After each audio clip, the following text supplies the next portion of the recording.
Il faut être toujours attentif que la chambre ne soit pas trop chaude, que les gens boivent assez, qu'ils ont des vêtements adaptés. Il y a un tour d'hydratation en plus qui est réalisé en cas de mesures prises en cas de forte chaleur. Un tour est réalisé le matin donc aux alentours des 10 heures et on propose donc à l'ensemble des résidents d'également donc s'hydrater avec soit des boissons fraîches, soit du thé frais, soit du thé à la menthe, et on donne toujours également dans la chambre une bouteille d'1 litre également pour les hydratations que l'on réeffectue également dans le circuit de l'après-midi.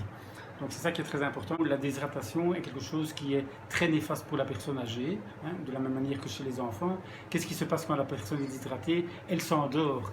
Et je crois que le meilleur exemple qu'on peut donner effectivement donc, aux personnes, c'est que si vous n'arrosez pas vos géraniums dans votre jardin, qu'est-ce qu'ils font? Ils vont se faner, ils vont flétrir. Et lorsque vous remettez de l'eau dessus, qu'est-ce qu'ils font? Ils se redressent. Le cerveau fonctionne de la même manière, c'est-à-dire que quand le cerveau n'est pas assez hydraté, il s'endort et toutes les activités de la personne âgée diminuent, c'est-à-dire manque d'appétit, pas de volonté d'appétit, perte de conscience, des personnes aussi qui deviennent totalement confuses.